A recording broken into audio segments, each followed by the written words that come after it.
내가 너를 어떻게 키웠는데? 내 피 같은 돈으로 구한 집에서 나 몰래 다른 여자와 살림을 차려? 배신감에 젖은 한숨 뒤로 강단 있는 눈빛이 클로즈업 됩니다.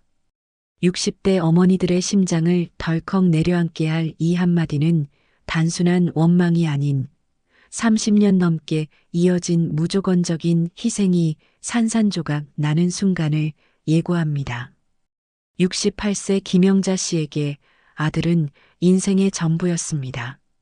남편 없이 홀로 뒷바라지하며 아들을 대기업에 보냈을 때 그녀는 세상 모든 것을 얻은 기분이었죠.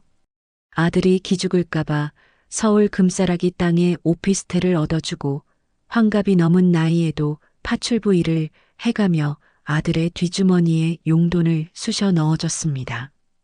주변에서 이제 내 인생 살아라라고 말려도 영자 씨에게 아들은 여전히 물가에 내놓은 어린애였고 자신의 고생은 아들의 성공으로 보상받는다고 굳게 믿었습니다.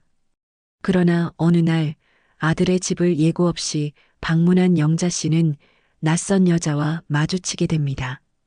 그리고 그 순간 30년 희생의 대가가 무엇이었는지 뼈저리게 깨닫게 됩니다. 68세 김영자 씨에게 아들은 인생의 전부였습니다. 남편 없이 홀로 뒷바라지하며 아들을 대기업에 보냈을 때 그녀는 세상 모든 것을 얻은 기분이었죠. 아들이 기죽을까봐 서울 금싸라기 땅에 오피스텔을 얻어주고 환갑이 넘은 나이에도 파출부 일을 해가며 아들의 뒷주머니에 용돈을 쑤셔 넣어줬습니다. 주변에서 이제 내 인생 살아라라고 말려도 영자 씨에게 아들은 여전히 물가에 내놓은 어린애였고 자신의 고생은 아들의 성공으로 보상받는다고 굳게 믿었습니다. 영자 씨의 희생은 아들이 태어난 그날부터 시작되었습니다. 아들을 낳고 채 한 달도 되지 않아 남편이 교통사고로 세상을 떠났을 때 영자 씨는 무너지는 대신 더 단단해지기로 결심했습니다.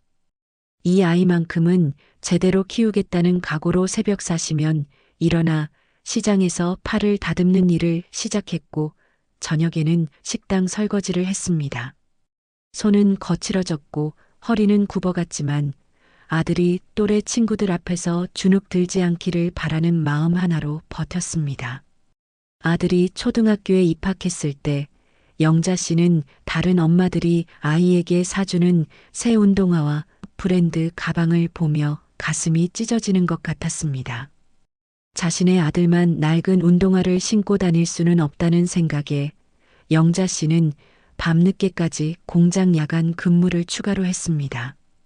아들이 엄마 나도 저런 신발 갖고 싶어라고 말할 때마다 영자 씨는 미안한 마음에 눈물을 삼키며 조금만 기다려 엄마가 곧 사줄게라고 약속했습니다.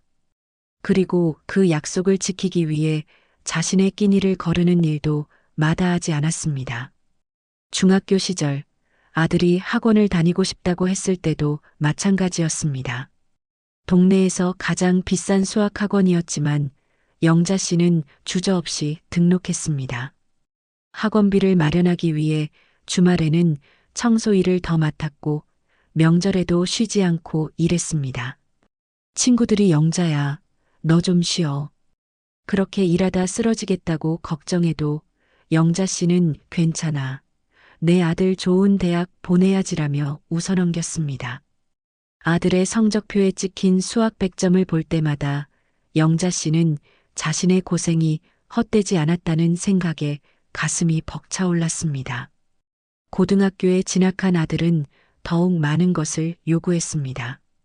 입시학원, 과외, 인터넷 강의, 참고서까지. 영자 씨는 아들이 요구하는 모든 것을 들어주기 위해 파출부 일을 더 늘렸습니다. 남의 집 화장실을 닦고 걸레질을 하고 설거지를 하면서도 영자 씨는 우리 아들이 대기업에 들어가면 이 모든 게 보람으로 돌아올 거야 라고 스스로를 다독였습니다. 아들이 심야 자율학습을 마치고 집에 돌아오면 영자 씨는 아무리 피곤해도 따뜻한 야식을 준비해 기다렸습니다. 아들이 엄마 고마워라고 한마디만 해줘도 영자 씨는 그날의 모든 피로가 씻겨 내려가는 것 같았습니다. 대학 입시를 앞두고 아들이 서울에 있는 대학을 가고 싶다고 했을 때 영자 씨는 망설이지 않았습니다.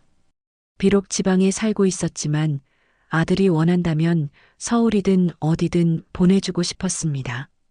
아들이 명문대에 합격했다는 소식을 들었을 때 영자 씨는 기쁨의 눈물을 흘렸습니다. 내가 해냈구나. 우리 아들을 서울대에 보냈어. 동네 사람들이 축하해주고 영자 씨 아들 정말 대단한 애라고 말할 때마다 영자 씨는 지난 세월의 고생이 모두 값진 것이었다고 확신했습니다. 대학 생활을 시작한 아들에게 필요한 것은 한두 가지가 아니었습니다.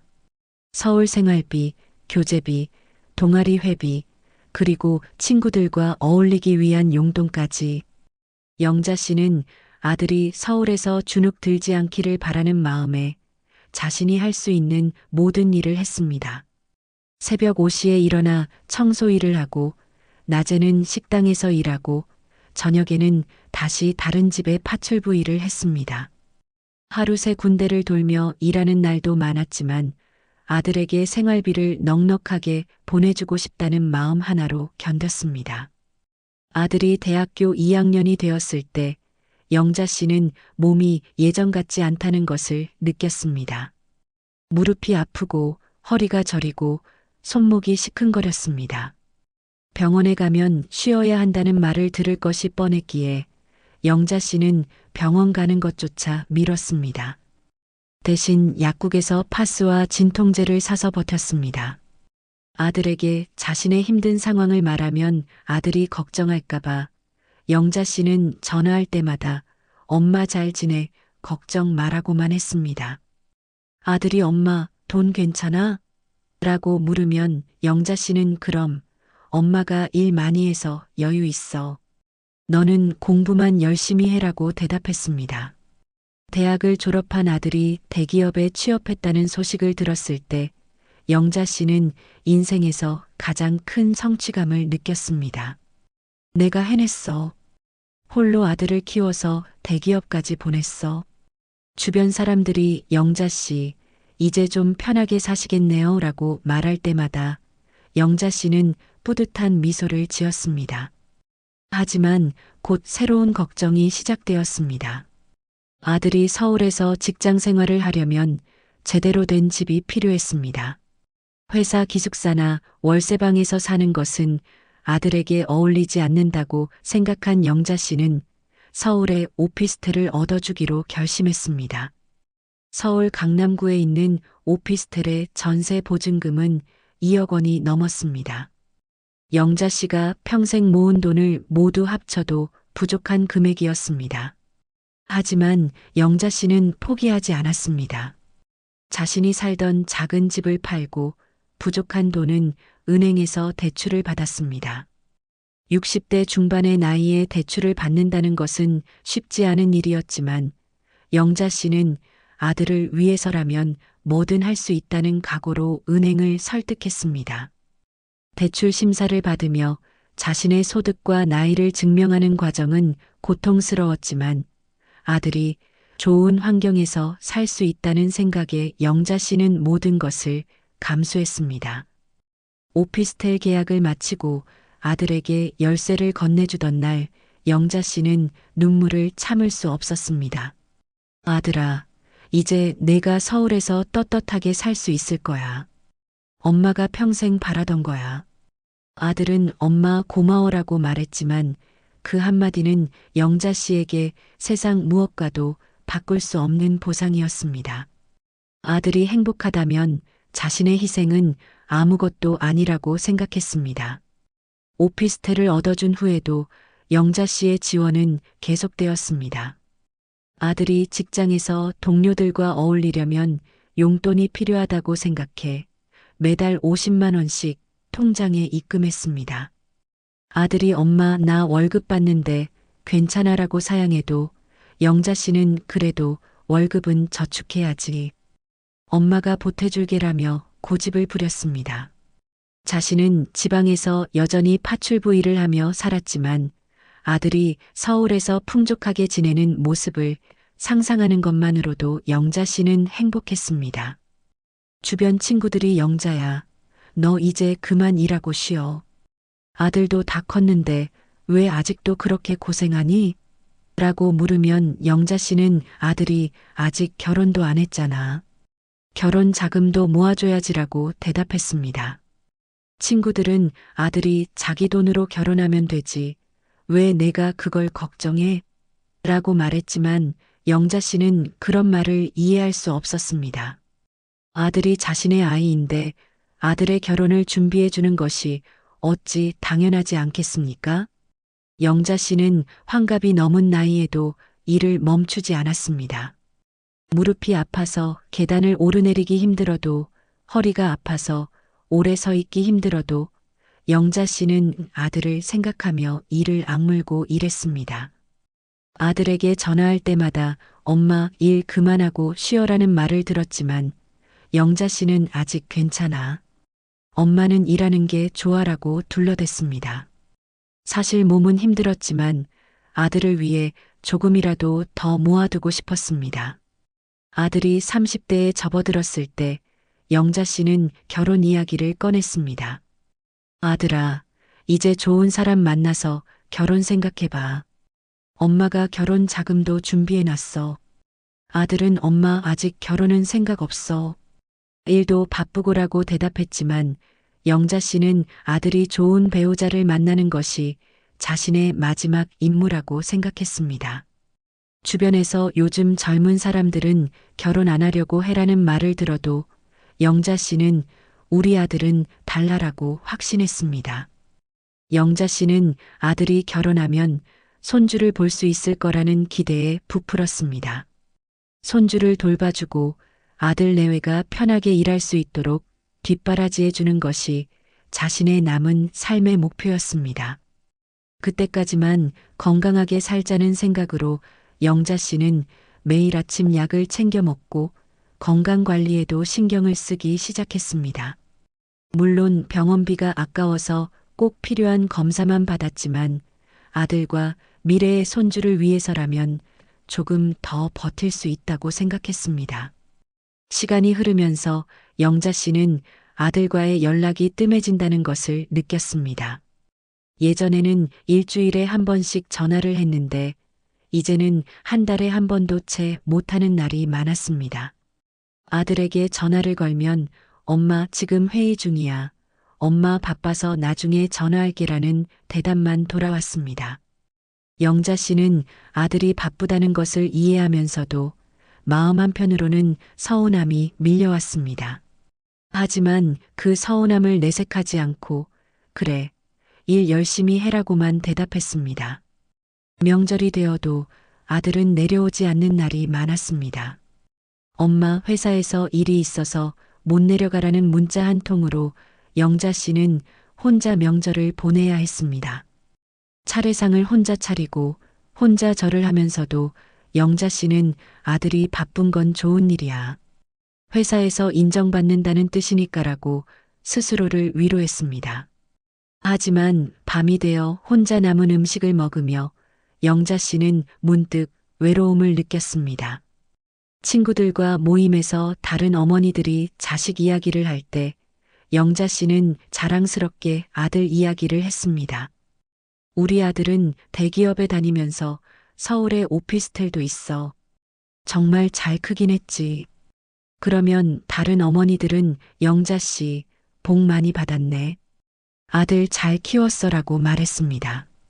영자 씨는 그런 말을 들을 때마다 뿌듯했지만 동시에 그래도 자주 보고 싶은데라는 속마음은 감췄습니다. 어느 날 영자 씨는 아들에게 서울에 올라가도 되냐고 물었습니다. 아들아, 엄마가 다음 주에 서울 갈 일이 있는데 내 집에서 하루 자고 가도 될까? 아들은 잠시 망설이다가 엄마 그날은 좀 바빠서 다음에 와라고 대답했습니다. 영자 씨는 실망했지만 그래, 알았어. 바쁘면 어쩔 수 없지라고 이해하는 척했습니다. 하지만 마음속으로는 내가 얻어준 집인데 하루 자고 가는 것도 안 된다는 건가? 라는 서운함이 스쳤습니다. 그럼에도 불구하고 영자 씨는 아들에 대한 지원을 멈추지 않았습니다. 아들이 엄마 요즘 회사 일이 너무 힘들어라고 하소연하면 영자 씨는 그래도 참고 견다. 엄마가 용돈 더 보내줄게. 맛있는 거 먹고 힘내라고 위로하며 평소보다 더 많은 돈을 보냈습니다. 아들이 엄마 괜찮아. 안 그래도 되라고 사양해도 영자 씨는 엄마가 하고 싶어서 하는 거야. 받아라며 고집을 부렸습니다. 영자 씨는 자신의 노후를 위해 모아둔 돈도 조금씩 아들에게 쓰기 시작했습니다. 친구들이 영자야, 너 노후 준비는 해야지. 아들한테만 다 쓰지 말고라고 충고해도 영자 씨는 괜찮아. 내 노후는 아들이 책임져 줄 거야 라고 믿었습니다. 아들이 효자라서가 아니라 자신이 아들에게 그만큼 많은 것을 해줬으니 당연히 돌봐줄 거라고 생각했습니다. 주변에서는 영자 씨를 보며 너무 아들에게만 매달리는 거 아니냐고 걱정했습니다. 영자야, 너도 내 인생 살아야지. 아들은 이제 다 컸어라는 말을 들을 때마다 영자 씨는 속으로 그 사람들은 몰라. 자식에게 주는 게 얼마나 행복한 일인지라고 생각했습니다. 영자 씨에게 아들은 단순히 자식이 아니라 자신의 존재 이유이자 삶의 전부였습니다. 그렇게 세월이 흘러 영자 씨는 68세가 되었습니다. 몸은 예전보다 더 약해졌고 일하는 것도 점점 힘들어졌습니다. 그럼에도 영자 씨는 아들을 위한 희생을 멈추지 않았습니다. 조금만 더 버티면 아들이 편해질 거야 라는 생각으로 하루하루를 견뎠습니다. 아들이 행복하다면 자신의 고생은 아무것도 아니라고 믿으며 살아왔습니다. 하지만 영자 씨는 아직 몰랐습니다. 자신이 그토록 아끼고 보살핀 아들이 1년 넘게 자신에게 거짓말을 해왔다는 사실을요. 어느 토요일 오후 영자 씨는 문득 아들이 보고 싶어졌습니다. 명절도 아니고 특별한 날도 아니었지만 그저 아들의 얼굴이 보고 싶었습니다. 전화를 걸까 하다가 깜짝 선물로 반찬을 가져다 주면 좋아하겠지라는 생각이 들었습니다. 영자 씨는 새벽부터 일어나 아들이 좋아하는 갈비찜과 잡채, 김치를 정성스럽게 만들었습니다. 무거운 반찬통을 들고 기차를 타고 서울로 향하는 내내 영자 씨의 얼굴에는 미소가 떠나지 않았습니다. 우리 아들 얼마나 좋아할까? 서울역에 도착해서 지하철을 갈아타고 다시 버스를 타고 아들의 오피스텔로 향했습니다. 무거운 짐 때문에 손이 저렸지만 아들을 만난다는 생각에 영자 씨는 전혀 힘들지 않았습니다. 오피스텔 앞에 도착해서 현관 비밀번호를 누르려던 순간 영자 씨는 잠시 망설였습니다. 미리 전화했어야 했나? 아들이 깜짝 놀라려나? 하지만 곧 엄마가 왔는데 뭐가 문제겠어라는 생각으로 비밀번호를 눌렀습니다. 영자 씨는 아들에게 비밀번호를 알려달라고 해서 받아둔 터였습니다. 혹시 무슨 일 있을 때 들어가야 할 수도 있잖아라는 이유로 받아뒀던 번호였습니다. 문이 열리고 현관에 들어서는 순간 영자 씨는 이상한 느낌을 받았습니다. 현관에 여자 구두가 놓여 있었습니다. 분홍색 하이힐과 검은색 플랫 슈즈. 영자 씨는 순간 아들이 여자친구가 생겼나? 라는 생각이 들었습니다. 기쁜 마음 반, 걱정스러운 마음 반으로 거실로 들어서려는데 부엌에서 여자의 목소리가 들렸습니다. 여보, 오늘 저녁에 뭐 먹고 싶어? 영자 씨의 심장이 쿵 내려앉았습니다. 여보라는 호칭, 그리고 너무나 자연스럽게 부엌에서 요리를 하는 듯한 그 목소리. 영자 씨가 부엌으로 다가가자 앞치마를 두른 여자가 놀란 얼굴로 돌아봤습니다. 누구세요? 여자는 당황한 기색이 역력했습니다. 영자 씨는 그 여자를 위아래로 훑어봤습니다. 30대 중반쯤으로 보이는 여자는 화장기 없는 얼굴에 편한 옷차림으로 마치 이 집의 주인처럼 자연스럽게 서 있었습니다. 영자 씨의 입에서 떨리는 목소리가 나왔습니다. 나는 이 집 주인 엄마인데요. 당신은 누구세요? 그때 침실 문이 열리며 아들이 나왔습니다. 아들은 영자 씨를 보자 얼굴이 새하얗게 질렸습니다. 엄마, 어떻게? 영자 씨는 아들에게 다가가며 물었습니다. 이게 무슨 상황이니? 이 여자는 누구고? 아들은 입술을 달싹거리며 말을 더듬었습니다. 그게, 엄마, 설명할게. 여자는 재빨리 앞치마를 벗으며 아들에게 다가갔습니다. 어머니, 죄송해요. 저는 민수 씨 여자친구예요. 인사드리려고 했는데 이렇게 갑자기 뵙게 돼서. 영자 씨는 여자의 손을 뿌리치며 아들에게 물었습니다. 여자친구, 언제부터? 왜 나한테 말 안 했어? 아들은 고개를 숙인 채 대답했습니다. 엄마가 반대할까봐. 그냥. 영자 씨의 머릿속이 하얘졌습니다. 반대할까봐? 그럼 언제까지 숨길 생각이었니? 아들은 변명을 늘어놓기 시작했습니다. 나중에 말하려고 했어. 시기를 보고. 영자 씨는 손에 들고 있던 반찬 봉지를 바닥에 내려놓으며 소파에 주저앉았습니다. 다리에 힘이 풀렸습니다. 여자는 어색하게 서 있다가 영자 씨에게 물 한 잔을 가져왔습니다. 어머니, 물 드세요. 제가 설명드릴게요. 영자 씨는 물을 받아들지 않고 차갑게 물었습니다. 당신 나이가 몇인데요? 여자는 잠시 망설이다 대답했습니다. 38이에요. 영자 씨는 눈을 크게 떴습니다. 38? 우리 아들보다 6살이나 많다고? 여자는 고개를 끄덕였습니다. 영자 씨는 아들을 쳐다봤습니다. 너 정신이 있니 없니? 6살이나 많은 여자를. 아들은 변명하듯 말했습니다. 엄마, 나이가 뭐가 중요해? 우리 서로 좋아하는데. 영자 씨는 손으로 이마를 짚었습니다. 좋아한다고 다야? 결혼은 생각해봤어? 나이 차이가 그렇게 나는데 나중에 어떻게 되는지 알아? 여자가 끼어들었습니다. 어머니, 저희는 진지하게 만나고 있어요. 결혼도 생각하고 있고요. 영자 씨는 여자를 쏘아봤습니다. 결혼? 당신 결혼해봤어요? 여자는 잠시 침묵하더니 작은 목소리로 대답했습니다. 네. 이혼 경력이 있어요. 영자 씨는 그 순간 머리가 지끈거렸습니다. 이혼까지 했다고? 아들아, 너 정말 미쳤구나. 아들은 급히 변명했습니다. 엄마, 이혼한 게 뭐가 문제야? 지금은 서로 사랑하는데.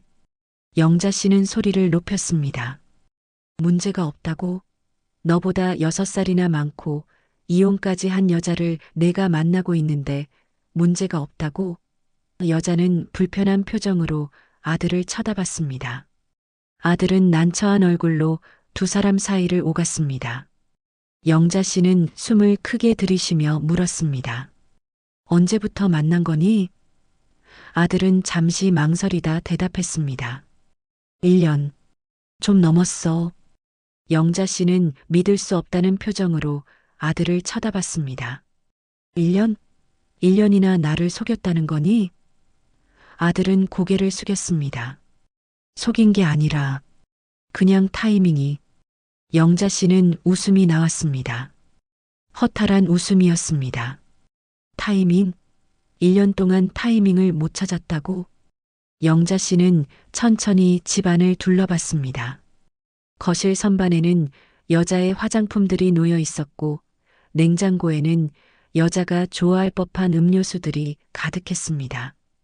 침실 쪽을 보니 옷장 문이 살짝 열려 있었고 그 안에는 여자의 옷들이 걸려 있었습니다. 영자 씨는 온몸에 소름이 돋았습니다. 이 여자가 단순히 방문한 게 아니라 여기서 살고 있다는 증거들이었습니다. 너희, 같이 살고 있구나. 영자 씨의 목소리는 떨렸습니다. 아들은 더 이상 숨길 수 없다는 듯 고개를 끄덕였습니다. 응. 6개월 전부터 영자 씨는 주먹을 불끈 쥐었습니다. 내가 내 돈으로 얻어준 집에서 내가 모르는 여자와 동거를 하고 있었다고 아들은 변명했습니다. 엄마, 요즘은 다들 이렇게 살아. 결혼 전에 같이 살아보는 거. 영자 씨는 손을 들어 아들의 말을 막았습니다. 다들, 나는 다른 사람들 얘기 듣고 싶지 않아. 내 아들이 내 돈으로 얻어준 집에서 몰래 동거를 했다는 사실만 중요해. 여자가 조심스럽게 말했습니다. 어머니, 죄송해요. 저희가 말씀드렸어야 했는데. 영자 씨는 여자를 똑바로 쳐다봤습니다. 당신이 이 집에서 살면서 한 번도 미안하다는 생각 안 했어요? 이게 누구 돈으로 얻어준 집인지 알면서 여자는 입술을 깨물며 대답했습니다. 알고 있어요. 그래서 민수 씨한테 말하라고 계속 얘기했어요. 아들이 끼어들었습니다. 맞아, 엄마. 은지가 계속 말하라고 했어. 내가 미룬 거야. 영자 씨는 아들의 말에 더욱 화가 났습니다. 그럼 왜 미뤘어? 뭐가 그렇게 말하기 어려웠어? 아들은 솔직하게 대답했습니다. 엄마가 반대할 것 뻔했잖아. 나이도 많고 이혼도 했고 엄마 성격 알잖아. 영자 씨는 가슴이 답답했습니다. 내 성격? 내가 그렇게 무서운 엄마였니? 내가 언제 내 인생에 간섭했니? 아들은 고개를 저었습니다. 간섭한 게 아니라 그냥 엄마가 걱정할까봐. 영자 씨는 웃음이 나왔습니다. 걱정? 지금 내가 더 걱정되는데? 1년 동안 거짓말한 내가 더 걱정되는데? 영자 씨는 손으로 얼굴을 감쌌습니다. 눈물이 날 것 같았지만 참았습니다. 이 여자 앞에서 약한 모습을 보이고 싶지 않았습니다.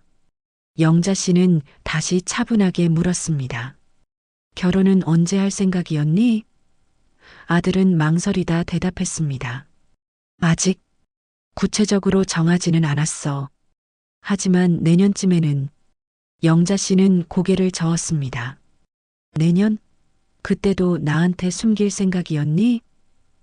아들은 급히 말했습니다. 아니야, 엄마. 결혼 전에는 꼭 말하려고 했어. 영자 씨는 냉소를 지었습니다.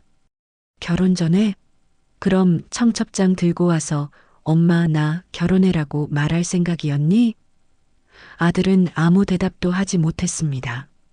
영자 씨의 말이 정확히 맞았기 때문입니다. 아들은 정말로 결혼이 거의 확정된 후에 엄마에게 말할 생각이었습니다.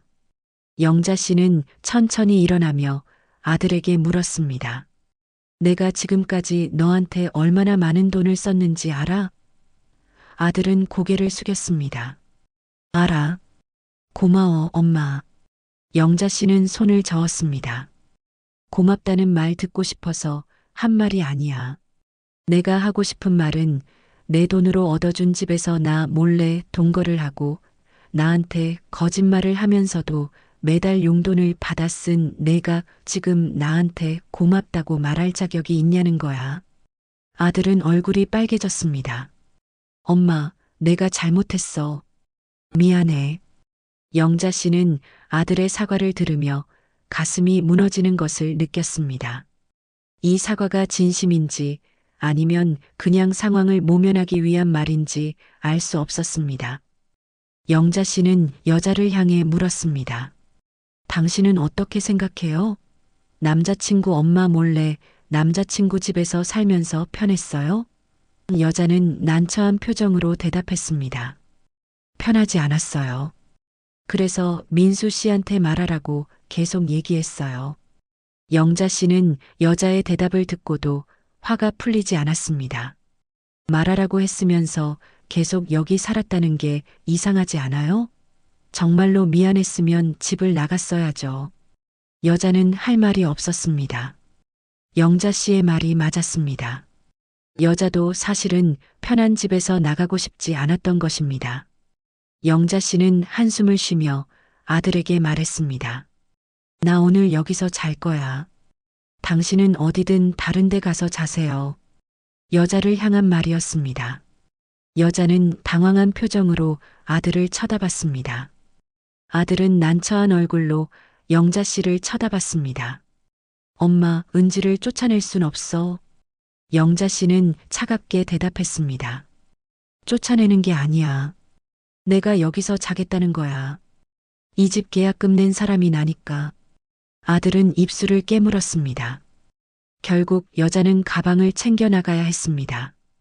영자 씨는 여자가 나가는 모습을 지켜보며 아무 말도 하지 않았습니다. 문이 닫히고 나서 집안은 무거운 침묵에 휩싸였습니다. 아들은 소파에 앉아 머리를 감싸쥐었습니다. 엄마, 이렇게까지 할 필요 있었어? 영자 씨는 아들 옆에 앉으며 물었습니다. 내가 뭘 잘못했니? 내 집에서 내가 자겠다는데? 아들은 대답하지 못했습니다. 영자 씨는 계속 말했습니다. 너 1년 동안 나한테 용돈 받으면서 그 여자한테 쓴 거야? 아들은 고개를 끄덕였습니다. 일부는 그렇게 썼어. 영자 씨는 눈물이 났습니다. 내가 파출부 일하면서 번 돈을 내가 그 여자한테 쓴 거구나. 아들은 변명했습니다. 엄마, 은지는 좋은 사람이야. 나를 정말 아껴줘. 영자 씨는 손을 저었습니다. 좋은 사람인지 아닌지는 내가 판단할 문제가 아니야. 문제는 내가 나한테 거짓말했다는 거야. 1년 동안이나. 아들은 고개를 숙였습니다. 미안해, 엄마. 진짜 미안해. 영자 씨는 아들의 등을 쓰다듬으며 물었습니다. 너 정말로 그 여자랑 결혼할 거니? 아들은 고개를 끄덕였습니다. 응.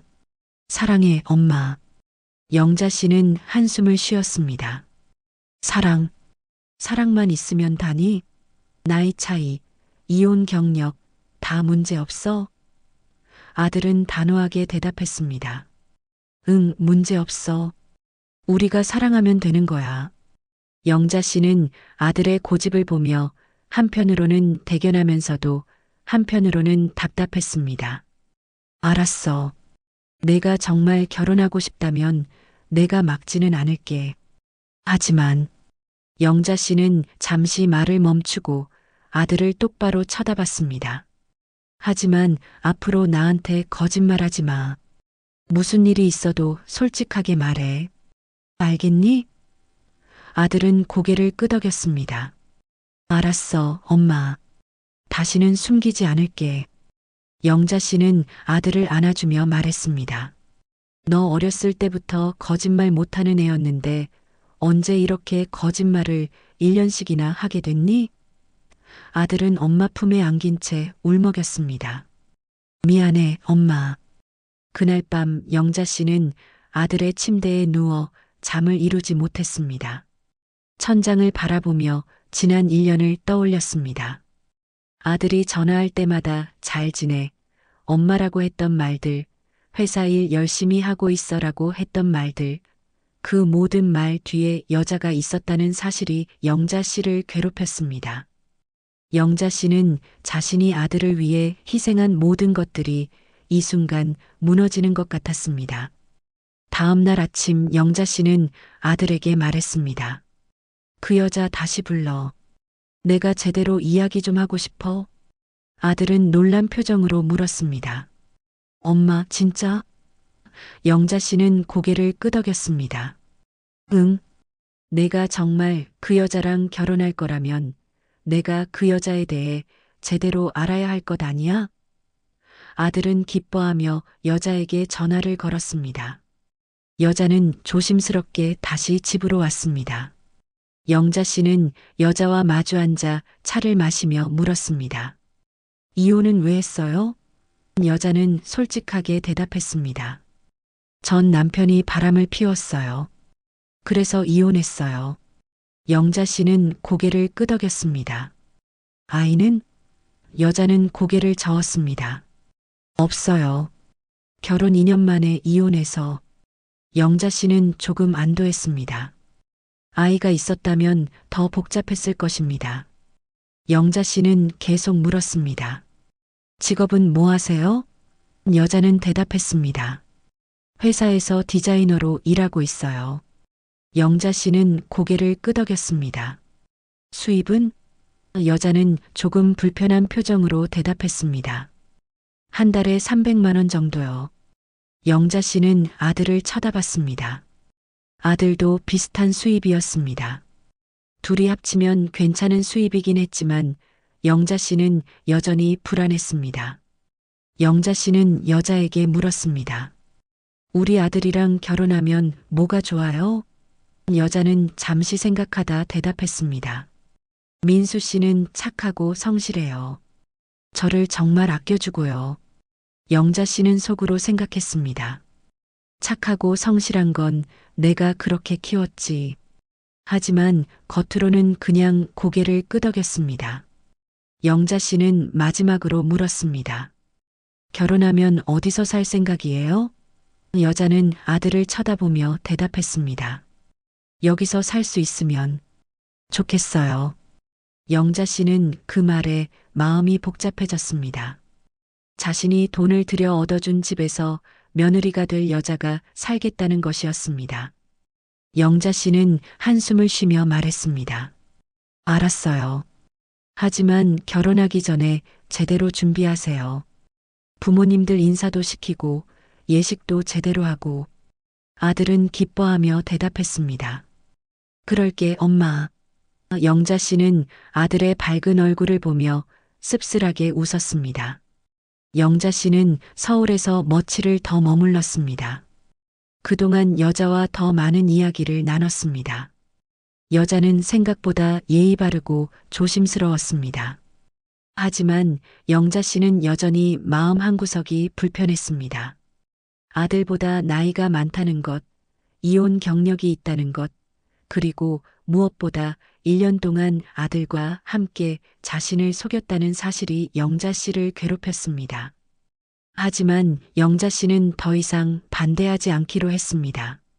아들이 행복하다면 그것으로 충분하다고 스스로를 설득했습니다. 집으로 돌아가는 기차 안에서 영자 씨는 창밖을 바라보며 눈물을 흘렸습니다.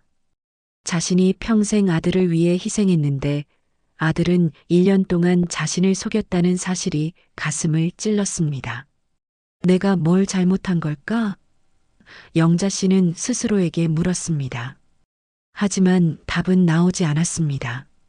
영자 씨는 그저 창밖의 풍경을 바라보며 앞으로 어떻게 될지 걱정했습니다. 아들이 정말로 행복할 수 있을지, 그 여자가 아들을 잘 돌봐줄지 모든 것이 불안했습니다. 하지만 영자 씨는 더 이상 아들의 인생에 간섭하지 않기로 마음먹었습니다. 아들이 선택한 길이니까요. 영자 씨가 집으로 돌아간 지 한 달쯤 지났을 때 아들에게서 전화가 왔습니다. 엄마, 은지가 인사드리고 싶대. 이번 주말에 우리 집으로 내려가도 돼? 영자 씨는 잠시 망설였지만 거절할 이유가 없었습니다. 그래, 와라. 엄마가 밥 해줄게. 영자 씨는 전화를 끊고 한숨을 쉬었습니다. 사실 마음의 준비가 되지 않았지만 며느리가 될 사람인데 거절할 수는 없었습니다. 주말이 되어 아들과 은지가 도착했습니다. 은지는 손에 과일 바구니와 한우 선물 세트를 들고 있었습니다. 어머니, 뵙게 되어 반가워요. 은지는 공손하게 인사했습니다. 영자 씨는 억지로 미소를 지으며 어서 와요라고 말했습니다. 하지만 마음속으로는 여전히 불편했습니다. 은지의 나이가 신경 쓰였고 이혼 경력이 있다는 사실도 마음에 걸렸습니다. 저녁 식사 자리에서 영자 씨는 은지에게 이것저것 물었습니다. 부모님은 뭐 하시나요? 은지는 조심스럽게 대답했습니다. 아버지는 돌아가셨고 어머니는 지방에서 혼자 사세요. 영자 씨는 고개를 끄덕였습니다. 형제는? 은지가 대답했습니다. 오빠가 한 명 있는데 결혼해서 따로 살아요. 영자 씨는 속으로 생각했습니다. 편한 집안은 아니네. 식사가 끝나고 설거지를 하는데 은지가 다가와서 도와주겠다고 했습니다. 영자 씨는 괜찮아요. 제가 할게요라고 했지만 은지는 고집을 부렸습니다. 아니에요. 제가 할게요. 어머니 쉬세요. 영자 씨는 마지못해 자리를 비켜줬습니다. 은지가 설거지를 하는 동안 영자 씨는 거실에서 아들과 이야기를 나눴습니다. 아들아, 정말로 그 사람이랑 결혼할 거니? 아들은 단호하게 대답했습니다. 응, 엄마. 결정했어. 영자 씨는 아들의 결심이 확고하다는 것을 알았습니다. 알았어. 그럼 결혼 준비는 어떻게 할 거니? 아들은 말했습니다. 내년 봄쯤에 하려고 해. 예식장도 알아보고 있어. 영자 씨는 한숨을 쉬었습니다. 결혼 자금은? 아들은 머뭇거리며 대답했습니다. 엄마, 좀 도와줄 수 있어? 영자 씨는 예상했던 말이었습니다. 얼마나 필요한데? 아들은 조심스럽게 말했습니다. 한 5천만 원 정도? 영자 씨는 놀라서 물었습니다. 5천만 원? 그렇게 많이? 아들은 설명했습니다. 예식비, 혼수, 신혼여행. 다 합치면 그 정도 들어, 엄마. 영자 씨는 머리가 아팠습니다. 자신이 모아둔 돈이 많지 않았기 때문입니다. 알았어. 생각해 볼게. 아들은 기뻐하며 고마워, 엄마. 라고 말했습니다. 영자 씨는 쓴웃음을 지었습니다. 아들을 위해 또 희생해야 하는 것이었습니다. 그날 밤 은지와 아들은 영자 씨의 집에서 잤습니다. 영자 씨는 손님방을 내주고 자신은 안방에서 잤습니다. 한밤중에 화장실을 가려고 일어났는데 손님방에서 두 사람의 대화 소리가 들렸습니다. 영자 씨는 무심코 귀를 기울였습니다. 은지의 목소리가 들렸습니다. 당신 엄마 생각보다 괜찮으시네. 돈도 잘 주시고. 아들이 대답했습니다. 그러게. 5천만 원 준다고 하면 고맙지. 영자 씨는 그 순간 가슴이 철렁했습니다. 돈도 잘 주시고라는 은지의 말이 귀에 박혔습니다. 마치 자신을 돈 주는 기계처럼 여기는 것 같았습니다. 영자 씨는 더 이상 듣고 싶지 않아서 화장실로 갔습니다. 하지만 그날 밤 영자 씨는 잠을 이루지 못했습니다. 은지의 말이 계속 머릿속에 맴돌았습니다. 다음 날 아침 아들과 은지가 서울로 돌아갈 준비를 했습니다. 영자 씨는 작별 인사를 하면서도 마음이 무거웠습니다. 잘 가거라. 조심해서 가고. 아들은 응, 엄마. 건강해라고 말하며 집을 나섰습니다. 은지는 어머니, 다음에 또 뵐게요라고 인사했습니다. 영자 씨는 고개를 끄덕였지만 속으로는 다음에 또 와서 뭘 더 달라고 하려나라는 생각이 들었습니다. 한 달이 지나고 영자 씨는 아들에게 결혼 자금 5천만 원을 송금했습니다. 자신이 평생 모은 돈의 절반이 넘는 금액이었습니다. 아들은 전화로 엄마 정말 고마워 라고 말했습니다. 영자 씨는 아들 결혼하는데 당연한 거지라고 대답했지만 마음 한편으로는 허전했습니다. 이제 자신에게 남은 돈이 얼마 되지 않았기 때문입니다. 결혼 날짜가 다가오면서 영자 씨는 준비에 바빴습니다. 아들이 엄마 혼주 옷 사야 되라고 말하자 영자 씨는 백화점에 가서 비싼 한복을 샀습니다. 머리도 미용실에서 손질하고 화장도 배워야 했습니다. 모든 것이 돈이 들었습니다. 영자 씨는 아들의 결혼을 위해 또다시 자신의 저축을 털어야 했습니다. 드디어 결혼식 날이 왔습니다. 영자 씨는 한복을 입고 예식장에 도착했습니다. 하객들이 어머님, 정말 아드님 잘 키우셨네요 라고 축하해 주었습니다. 영자 씨는 뿌듯한 마음으로 미소를 지었습니다. 하지만 신부 측 하객들을 보면서 영자 씨는 조금 불편했습니다. 은지의 친구들이 수군거리는 소리가 들렸습니다. 은지 언니 신랑이 6살이나 어린데 괜찮으려나? 그래도 좋은 직장 다니잖아. 영자 씨는 그 말들을 들으며 가슴이 답답했습니다. 사람들이 자신의 아들을 마치 조건으로만 평가하는 것 같았습니다. 하지만 영자 씨는 참았습니다. 아들의 결혼식을 망칠 수 없었기 때문입니다. 예식은 무사히 끝났고 아들과 은지는 신혼여행을 떠났습니다. 영자 씨는 혼자 집으로 돌아가면서 허탈함을 느꼈습니다. 이제 진짜 끝이구나. 신혼여행에서 돌아온 아들 부부는 서울의 오피스텔에서 신혼생활을 시작했습니다. 영자 씨는 가끔 전화로 안부를 물었습니다. 잘 지내니? 아들은 응, 엄마. 잘 지내라고 대답했습니다. 하지만 영자 씨는 아들의 목소리가 예전 같지 않다는 것을 느꼈습니다. 뭔가 피곤하고 지쳐 있는 것 같았습니다. 결혼한 지 3개월쯤 지났을 때 영자 씨는 다시 서울에 올라가기로 했습니다.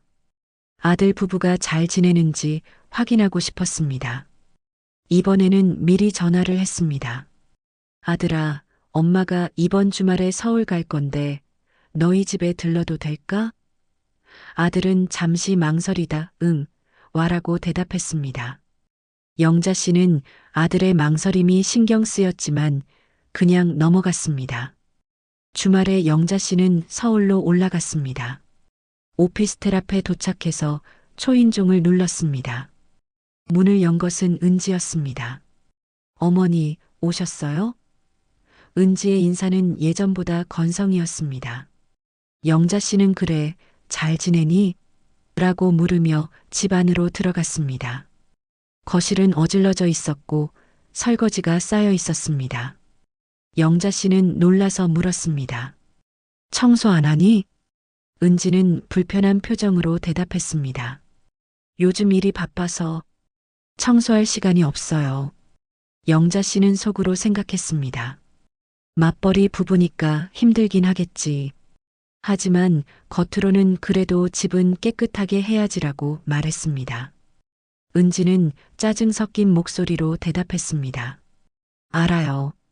나중에 할게요. 영자 씨는 은지의 말투가 거슬렸지만 참았습니다. 아들이 회사에서 돌아왔습니다. 엄마 왔어?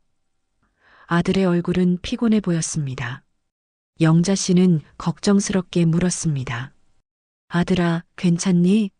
얼굴이 안 좋아 보이는데. 아들은 괜찮아, 엄마. 그냥 일이 좀 바빠서라고 대답했습니다. 영자 씨는 저녁을 해주겠다고 제안했습니다. 엄마가 저녁 해줄게. 뭐 먹고 싶어? 아들은 기뻐하며 엄마 고마워. 된장찌개 먹고 싶어라고 말했습니다. 영자 씨는 부엌으로 가서 저녁 준비를 시작했습니다. 냉장고를 열어보니 재료가 별로 없었습니다. 영자 씨는 은지에게 물었습니다. 장은 안 보니? 은지는 소파에 누워 핸드폰을 보며 대답했습니다.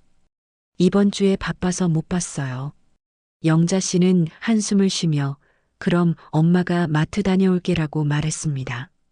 은지는 네, 감사합니다라고 대답했지만 일어나서 도와주려는 기색은 없었습니다. 영자 씨는 마트에 다녀와서 저녁을 준비했습니다. 된장찌개, 제육볶음, 시금치나물을 만들었습니다. 저녁 식사를 하면서 영자 씨는 아들에게 물었습니다. 신혼생활 어때? 아들은 좋아, 엄마라고 대답했지만 표정은 밝지 않았습니다. 은지는 밥을 먹으면서도 계속 핸드폰을 봤습니다. 영자 씨는 그 모습이 눈에 거슬렸지만 참았습니다. 저녁 식사가 끝나고 설거지를 하는데 은지는 자리에서 일어나지 않았습니다. 영자 씨는 은지 씨, 설거지 좀 도와줄래요? 라고 부탁했습니다. 은지는 귀찮다는 표정으로 아, 네. 라고 대답하며 느릿느릿 일어났습니다. 설거지를 하면서 영자 씨는 은지에게 물었습니다. 우리 아들 잘 돌봐주고 있어요? 은지는 무뚝뚝하게 대답했습니다. 네, 물론이죠. 하지만 영자 씨는 은지의 태도에서 성의를 느낄 수 없었습니다. 영자 씨는 조심스럽게 말했습니다. 결혼 생활이 쉽지 않죠? 하지만 서로 배려하면서 살아야 해요. 은지는 설거지를 하면서 대답했습니다. 알아요. 그렇게 하려고 하는데 둘 다 바빠서. 영자 씨는 더 이상 말하지 않았습니다. 며느리를 너무 간섭하면 안 된다는 것을 알았기 때문입니다. 그날 밤 영자 씨는 아들 부부의 집에서 잤습니다. 한밤중에 부부 싸움하는 소리가 들렸습니다. 은지의 목소리가 크게 들렸습니다. 왜 맨날 당신 엄마 편만 들어? 내가 뭘 잘못했는데? 아들의 목소리도 들렸습니다. 잘못한 거 없어. 그냥 엄마가 걱정돼서. 은지가 다시 소리쳤습니다. 걱정? 당신 엄마가 우릴 믿고 내버려뒀으면 좋겠어. 영자 씨는 가슴이 철렁했습니다. 자신 때문에 아들 부부가 싸우고 있었습니다. 영자 씨는 눈물이 났지만 참았습니다. 다음 날 아침 일찍 집을 나서기로 결심했습니다. 아들아, 엄마 일찍 내려갈게. 일이 좀 있어서. 아들은 엄마 좀 더 이따 가지라고 말했지만 영자 씨는 고개를 저었습니다. 아니야. 엄마 갈게. 은지는 어머니 조심히 가세요라고 인사했지만 표정은 밝았습니다. 영자 씨가 떠나서 기뻐하는 것 같았습니다. 집으로 돌아오는 기차 안에서 영자 씨는 울었습니다. 자신이 아들을 위해 평생 희생했는데 며느리는 자신을 귀찮은 존재로 여기는 것 같았습니다. 영자 씨는 억울하고 서러웠습니다. 내가 뭘 잘못한 걸까? 아들이 잘 지내는지 확인하는 게 잘못인가? 한 달 후 아들에게서 전화가 왔습니다. 엄마, 은지가 임신했어. 영자 씨는 놀라면서도 기뻤습니다. 정말? 축하한다. 아들은 기뻐하며 말했습니다. 응, 엄마. 태어나면 할머니 될 거야. 영자 씨는 손주를 볼 수 있다는 생각에 가슴이 벅찼습니다. 하지만 동시에 걱정도 됐습니다. 은지가 임신 중에 몸조리를 잘할 수 있을지, 아들이 잘 돌봐줄 수 있을지. 영자 씨는 아들에게 말했습니다. 엄마가 서울 올라가서 은지 좀 돌봐줄까? 아들은 잠시 망설이다 대답했습니다. 엄마, 괜찮아. 은지가 혼자 할 수 있대. 영자 씨는 섭섭했지만 그래, 알았어라고 대답했습니다. 하지만 마음속으로는 내가 도와주고 싶은데 왜 거절하지? 라는 생각이 들었습니다. 몇 달이 지나고 은지의 배가 불러왔습니다. 영자 씨는 가끔 전화로 안부를 물었습니다. 은지 씨, 몸은 괜찮아요? 은지는 네, 괜찮아요라고 짧게 대답했습니다. 영자 씨는 더 물어보고 싶었지만 참았습니다. 며느리가 부담스러워할까봐 조심스러웠습니다. 출산 예정일이 다가오자 영자 씨는 서울로 올라갔습니다. 이번에는 미리 허락을 받고 갔습니다. 병원에 도착했을 때 은지는 이미 진통을 시작한 상태였습니다. 아들은 불안한 얼굴로 분만실 밖에서 기다리고 있었습니다. 엄마 왔어? 아들은 영자 씨를 보고 안도하는 표정을 지었습니다. 몇 시간 후 손주가 태어났습니다.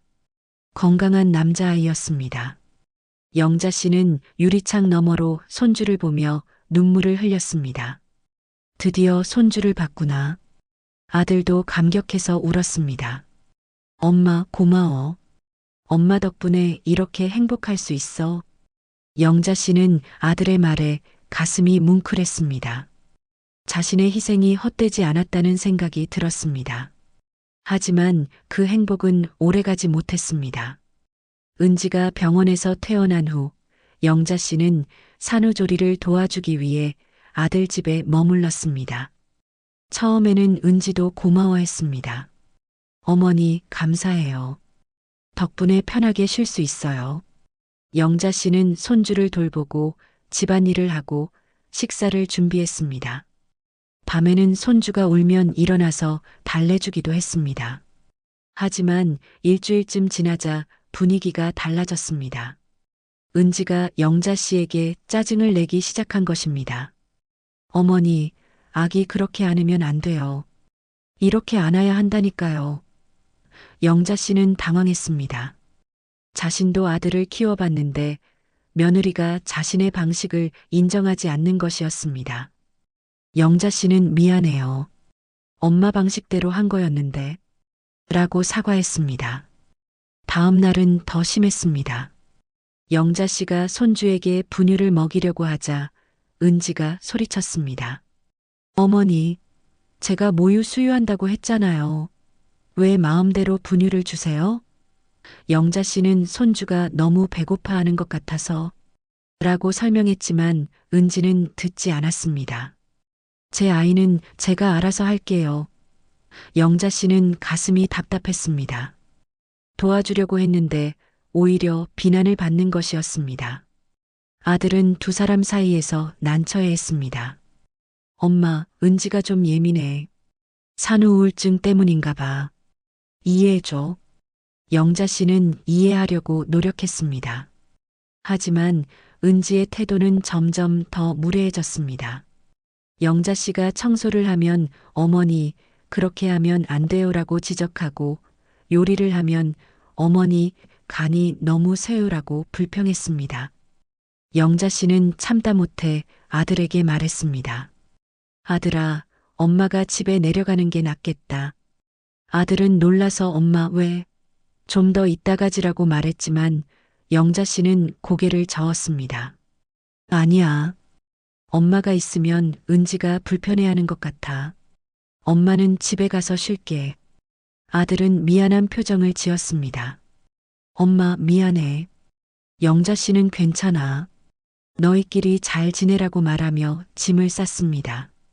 집으로 돌아오는 기차 안에서 영자 씨는 또다시 울었습니다. 손주를 돌봐주고 싶었는데 며느리가 자신을 쫓아낸 것 같았습니다.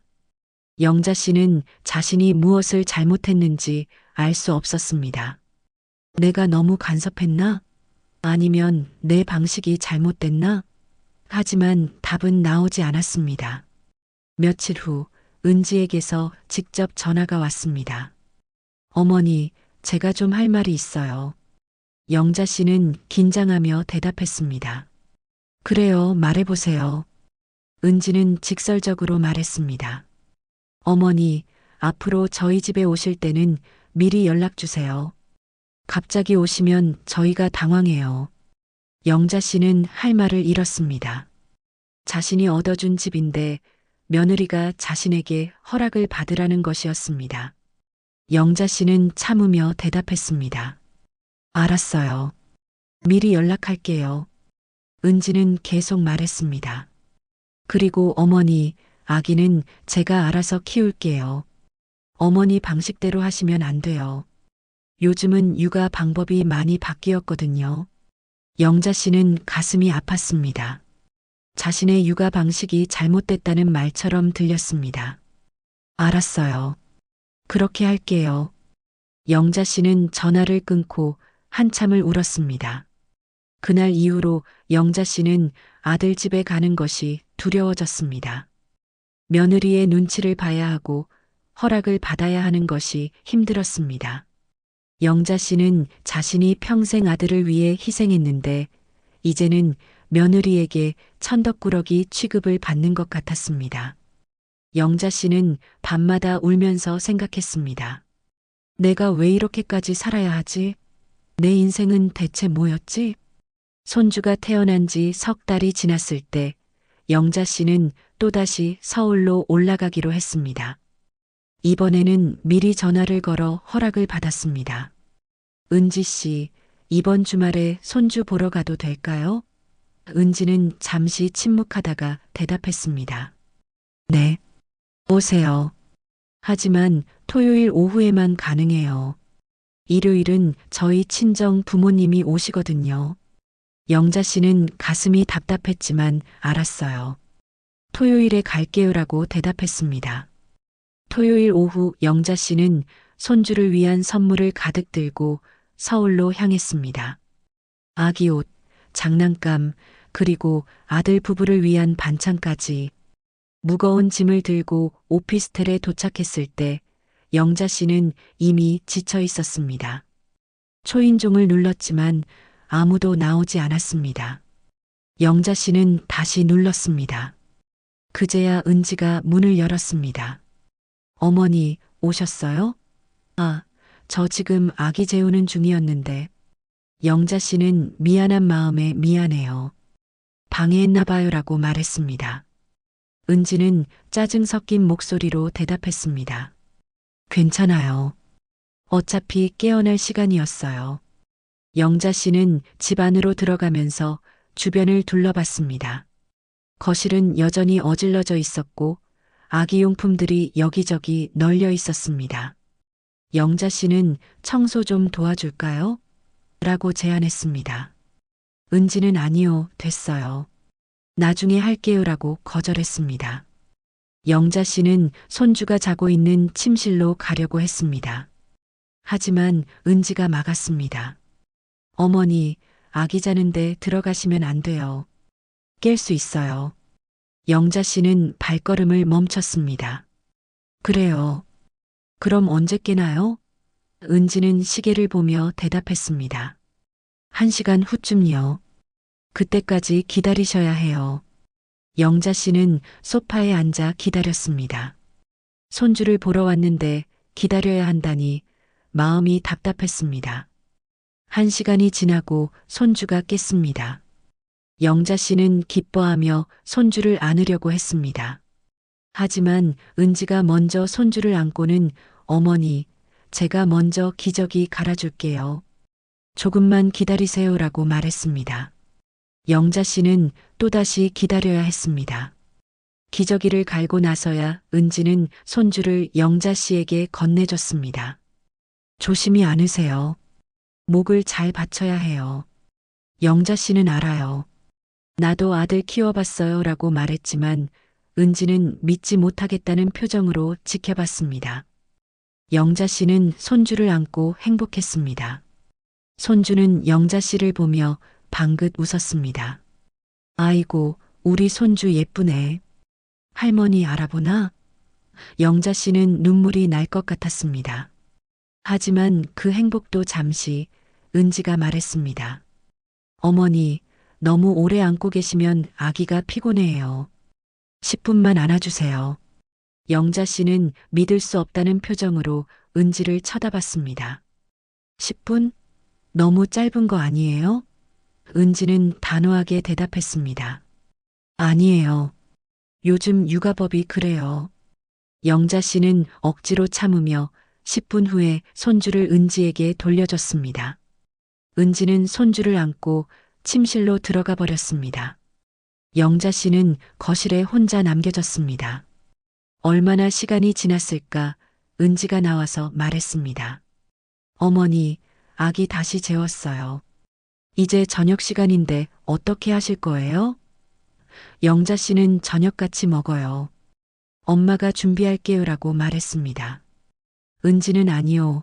저희는 배달시켜 먹을 거예요. 어머니는 드시고 싶은 거 있으세요? 라고 물었습니다. 영자 씨는 당황했습니다.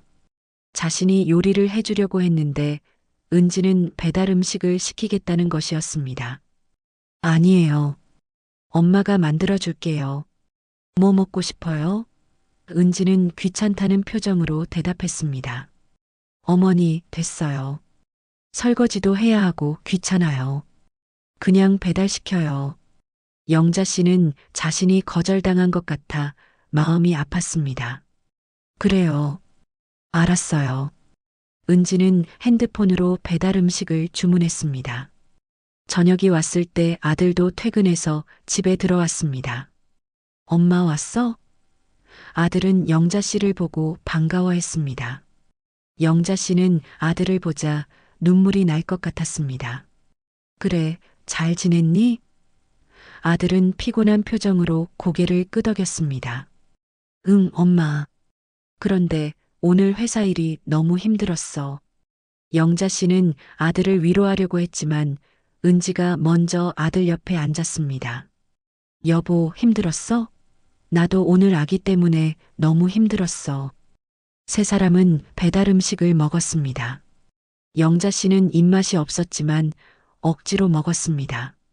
식사 중에 영자 씨는 아들에게 물었습니다. 아들아, 은지 씨 친정 부모님은 자주 오시나? 아들은 고개를 끄덕였습니다. 응, 일주일에 한 번씩은 오셔. 영자 씨는 가슴이 답답했습니다. 은지의 친정 부모님은 자주 오는데 자신은 허락을 받아야 온다는 것이 불공평하게 느껴졌습니다. 영자 씨는 조심스럽게 물었습니다. 그럼 나도 자주 와도 되니? 은지가 먼저 대답했습니다. 어머니, 너무 자주 오시면 저희가 부담스러워요. 한 달에 한 번 정도만 오세요. 영자 씨는 믿을 수 없다는 표정으로 은지를 쳐다봤습니다. 한 달에 한 번? 그럼 손주를 한 달에 한 번밖에 못 본다는 거예요? 은지는 당연하다는 듯이 대답했습니다. 네, 그게 적당한 것 같아요. 영자 씨는 더 이상 참을 수 없었습니다. 은지 씨, 이게 무슨 소리예요?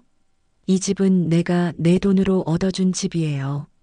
내가 언제든 올 수 있는 거 아니에요? 은지는 당황한 기색 없이 대답했습니다. 어머니, 집은 어머니가 얻어주셨지만 지금은 저희가 사는 집이에요. 저희 사생활도 존중해 주셔야죠. 영자 씨는 가슴이 답답해서 숨이 막힐 것 같았습니다. 아들이 끼어들었습니다. 엄마, 은지 말도 일리가 있어. 우리도 프라이버시가 필요하거든. 영자 씨는 아들의 말에 더 큰 충격을 받았습니다. 아들이 며느리 편을 드는 것이었습니다. 아들아, 너도 그렇게 생각하니? 아들은 고개를 숙였습니다. 엄마, 미안해. 하지만 우리도 우리 생활이 있잖아. 영자 씨는 더 이상 참을 수 없어서 일어났습니다. 알았어. 나는 이제 안 올게. 너희끼리 잘 살아. 영자 씨는 짐을 챙겨 집을 나가려고 했습니다. 아들이 붙잡았습니다. 엄마, 화내지 마. 우리가 잘못했어. 하지만 영자 씨는 아들의 손을 뿌리쳤습니다. 잘못한 게 아니야. 너희가 원하는 게 그거잖아. 나한테 간섭받지 않고 살고 싶은 거잖아. 은지는 아무 말도 하지 않고 서 있었습니다. 영자 씨는 문을 열고 나갔습니다. 아들이 뒤따라 나왔지만 영자 씨는 돌아보지 않고 엘리베이터를 탔습니다. 집으로 돌아오는 기차 안에서 영자 씨는 울고 또 울었습니다. 자신이 평생 아들을 위해 희생했는데 이제는 아들에게도 며느리에게도 환영받지 못하는 존재가 된 것 같았습니다. 영자 씨는 스스로에게 물었습니다. 내가 뭘 위해 이렇게 살았지? 내 인생은 대체 뭐였지? 그날 밤 영자 씨는 잠을 이루지 못했습니다. 다음 날 아침 영자 씨는 결심했습니다. 이제 그만하자. 나도 내 인생을 살아야겠어. 영자 씨는 부동산에 전화를 걸었습니다. 여보세요. 서울 강남구에 있는 오피스텔 계약 관련해서 상담 좀 받고 싶은데요. 부동산 중개인은 친절하게 대답했습니다. 네, 말씀하세요. 영자 씨는 심호흡을 하고 말했습니다. 그 오피스텔, 제 아들 명의로 되어 있는데요. 제가 전세금을 다 냈거든요. 계약을 해지하고 싶어요. 부동산 중개인은 잠시 침묵하다가 물었습니다. 아드님과 상의는 하셨나요? 영자 씨는 단호하게 대답했습니다. 아니요. 상의 안 할 거예요. 제 돈으로 얻어준 집이니까 제가 결정할 거예요. 부동산 중개인은 난처한 목소리로 말했습니다. 하지만 계약자가 아드님 명의로 되어 있으면 어머님 마음대로 해지할 수 없어요. 아드님 동의가 필요합니다. 영자 씨는 한숨을 쉬었습니다. 그럼 어떻게 해야 해요? 부동산 중개인은 설명했습니다. 아드님과 함께 오셔서 계약 해지 의사를 밝히시고 전세금 반환 절차를 밟으셔야 해요. 그리고 전세금은 계약자 명의로 나가기 때문에 아드님이 받으시고 그걸 어머님께 돌려주시는 형태가 될 거예요. 영자 씨는 복잡하다는 생각이 들었지만 이미 결심한 일이었습니다. 알겠어요. 아들한테 얘기해 볼게요. 영자 씨는 전화를 끊고 아들에게 전화를 걸었습니다. 하지만 아들은 전화를 받지 않았습니다. 영자 씨는 문자를 보냈습니다. 아들아, 엄마야. 중요한 얘기가 있으니까 전화 좀 해줘. 1시간 후에 아들에게서 전화가 왔습니다. 엄마, 무슨 일이야? 영자 씨는 심호흡을 하고 말했습니다. 아들아, 오피스텔 계약 해지하려고 해. 아들은 놀란 목소리로 물었습니다. 뭐? 왜? 갑자기 왜 그래? 영자 씨는 차분하게 대답했습니다. 갑자기가 아니야. 엄마가 생각해 본 결과야. 그 집은 내 돈으로 얻어준 건데 너희는 나를 환영하지 않잖아. 그럼 내가 그 돈을 돌려받는 게 맞는 것 같아. 아들은 당황하며 말했습니다. 엄마, 어제 일 때문에 그러는 거야? 은지가 좀 심했어. 내가 은지한테 얘기할게. 그러니까 그런 생각하지 마. 영자 씨는 단호하게 말했습니다. 아니야. 이건 어제 일 때문만이 아니야. 엄마가 지금까지 너한테 너무 많은 걸 해줬어. 이제는 엄마도 엄마 인생을 살고 싶어. 아들은 울먹이며 말했습니다. 엄마, 그러지 마. 우리가 잘못했어. 은지도 반성하고 있어. 제발 그러지 마. 영자 씨는 눈물이 났지만 참았습니다. 아들아, 엄마 결심은 확고해. 다음 주에 서울 갈 테니까 같이 부동산 가자. 아들은 계속 만류했지만 영자 씨는 흔들리지 않았습니다. 전화를 끊고 나서 영자 씨는 한참을 울었습니다. 아들의 울먹이는 목소리가 가슴을 찔렀지만 영자 씨는 이미 결심한 일이었습니다. 이제는 나를 위해 살아야겠어. 영자 씨는 거울 앞에 서서 자신의 얼굴을 바라봤습니다. 주름이 가득하고 피곤해 보이는 얼굴. 평생 아들을 위해 희생한 얼굴이었습니다. 다음 주 월요일 영자 씨는 서울로 올라갔습니다. 아들은 회사에 반차를 내고 부동산 사무실에서 영자 씨를 기다리고 있었습니다. 아들의 얼굴은 창백했고 눈은 충혈되어 있었습니다. 엄마. 아들은 영자 씨를 보자마자 눈물을 흘렸습니다. 영자 씨는 가슴이 아팠지만 참았습니다. 아들아, 울지 마. 이게 다 너를 위한 거야. 부동산 중개인은 두 사람을 보며 난처한 표정을 지었습니다. 어머니, 아드님과 상의가 되신 건가요? 영자 씨는 고개를 끄덕였습니다.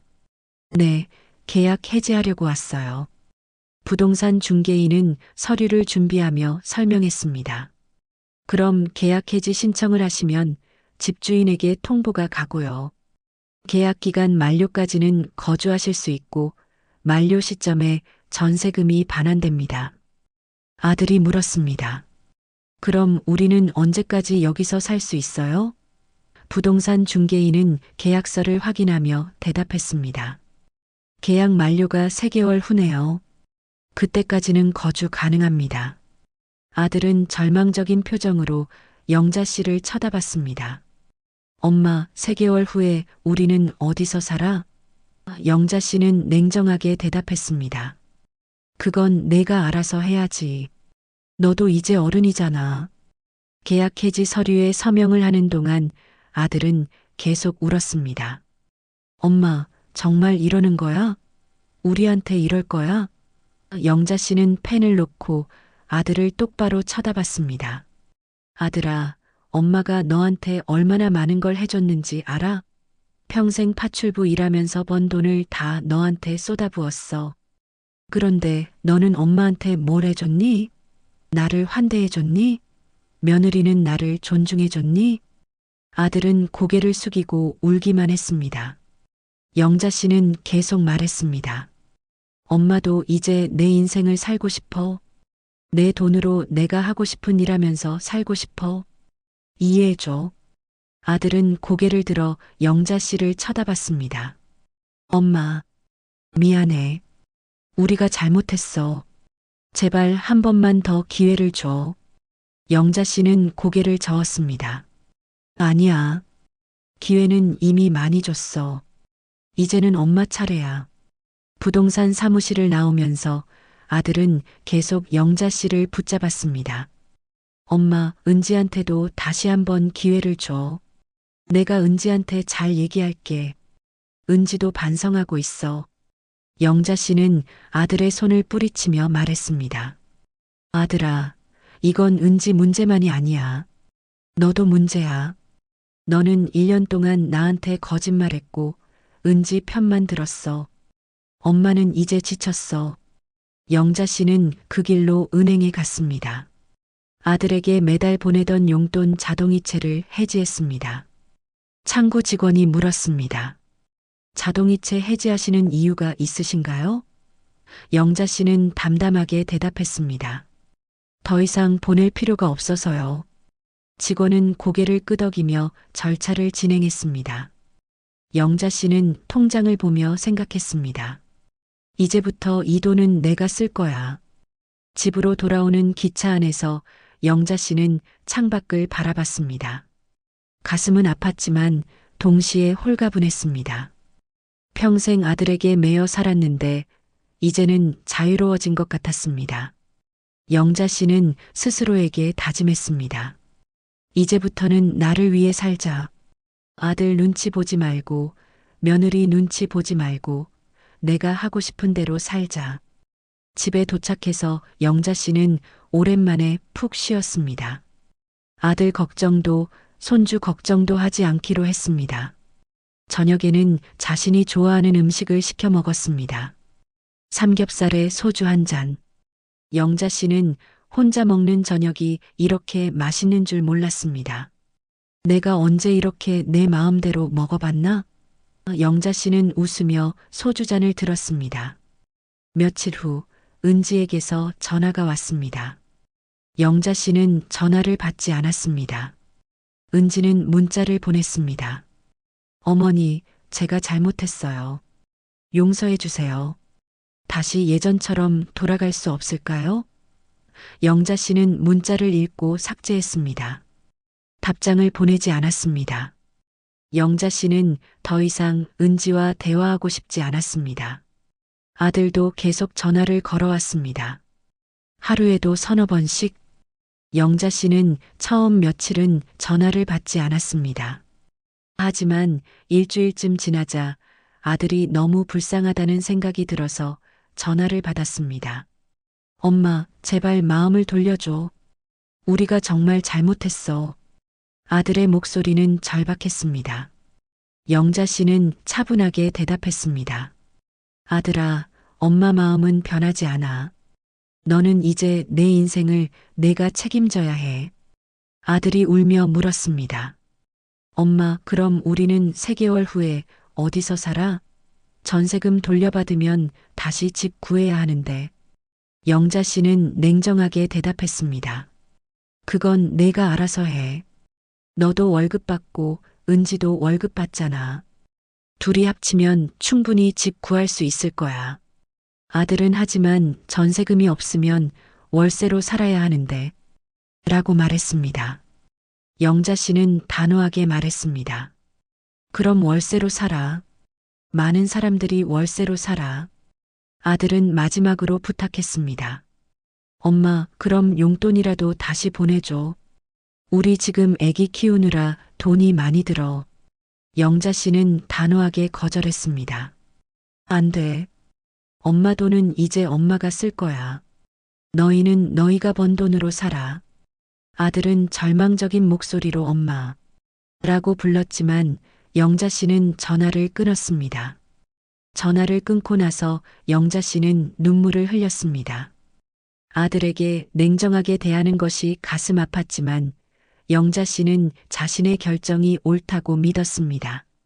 이제는 내가 나를 사랑해야 해. 평생 아들만 사랑하며 살았으니 이제는 나를 사랑할 차례야. 영자 씨는 거울 앞에 서서 자신에게 말했습니다. 영자야, 수고했어. 이제는 내 인생을 살아. 오피스텔 계약을 해지하고 나서 한 달이 지났습니다. 영자 씨는 매일 아침 일찍 일어나 산책을 나가기 시작했습니다. 예전에는 아들 걱정에 잠을 설치고 새벽에 일어나면 아들에게 전화할까 말까 고민하던 시간이었습니다. 하지만 이제는 달랐습니다. 영자 씨는 혼자 조용히 차를 마시고 창밖을 바라보며 하루를 시작했습니다. 아무도 신경 쓰지 않아도 되는 고요한 아침이 이렇게 평화로운 줄 몰랐습니다. 동네 뒷산을 오르며 영자 씨는 처음으로 주변의 풍경을 제대로 봤습니다. 예전에는 늘 아들 생각에 고개를 숙이고 걷기만 했는데 이제는 하늘을 보고 나무를 보고 꽃을 봤습니다. 이 꽃이 언제 피었지? 내가 지금까지 이걸 못 봤다니. 영자 씨는 노란 민들레를 보며 미소 지었습니다. 작은 꽃 하나가 이렇게 아름다운 줄 몰랐습니다. 산책을 마치고 집으로 돌아오는 길에 영자 씨는 시장에 들렀습니다. 예전에는 아들이 좋아하는 음식, 손주에게 좋은 음식만 생각하며 장을 봤습니다. 하지만 이제는 자신이 먹고 싶은 것을 샀습니다. 신선한 고등어, 애호박, 그리고 자신이 좋아하는 딸기까지. 이거 얼마예요? 5,000원이에요. 비싸네. 하지만 오늘은 사 먹어야지. 영자 씨는 평생 아껴 쓰던 습관 때문에 여전히 가격을 따졌지만 결국은 자신을 위해 돈을 썼습니다. 집에 돌아와서 영자 씨는 자신을 위한 점심을 정성스럽게 준비했습니다. 고등어를 구우며 영자 씨는 생각했습니다. 내가 언제 이렇게 천천히 요리를 해봤나? 늘 서둘러서 아들 먹일 생각만 했는데 고등어가 노릇노릇하게 구워지는 모습을 보며 영자 씨는 만족스러운 미소를 지었습니다. 밥상을 차리고 혼자 앉아 식사를 하는데 이상하게도 외롭지 않았습니다. 오히려 평화로웠습니다. 식사를 마치고 설거지를 하는데 핸드폰이 울렸습니다. 아들이었습니다. 영자 씨는 잠시 망설이다가 전화를 받았습니다. 엄마. 아들의 목소리는 여전히 풀이 죽어 있었습니다. 그래, 무슨 일이니? 영자 씨는 담담하게 물었습니다. 엄마, 우리 다음 달에 이사 가야 해. 월세방 알아봤는데 보증금이랑 월세가 만만치 않아. 아들은 영자 씨의 도움을 기대하는 듯 했습니다. 영자 씨는 단호하게 대답했습니다. 그래, 힘들겠네. 하지만 너희가 감당해야 할 일이야. 아들은 한숨을 쉬었습니다. 엄마, 정말 도와줄 수 없어? 영자 씨는 아들아, 엄마 말 들어봐. 너는 이제 어른이야. 아내도 있고 아이도 있잖아. 내가 책임져야지.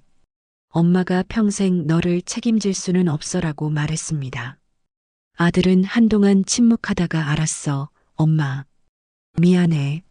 라고 말하며 전화를 끊었습니다. 전화를 끊고 나서 영자 씨는 가슴이 아팠습니다. 아들이 힘들어하는 것을 알면서도 도와주지 않는 자신이 나쁜 엄마 같았습니다. 하지만 영자 씨는 자신의 결정을 믿기로 했습니다. 이게 아들을 위한 거야. 아들이 진짜 어른이 되려면 스스로 해결해야 해. 영자 씨는 스스로를 다독이며 다시 일상으로 돌아갔습니다. 며칠 후 영자 씨는 오랜만에 친구들과 만났습니다.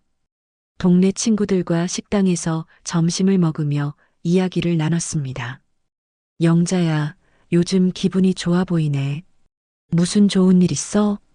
친구가 물었습니다. 영자 씨는 웃으며 대답했습니다. 응, 요즘 마음이 편해. 아들한테서 독립했거든. 친구들은 놀라며 물었습니다. 무슨 소리야? 무슨 일 있었어? 영자 씨는 지난 몇 달 동안 있었던 일들을 친구들에게 털어놨습니다. 며느리의 무례함, 아들의 배신, 그리고 자신이 내린 결단까지. 친구들은 영자 씨의 이야기를 듣고 반응이 엇갈렸습니다.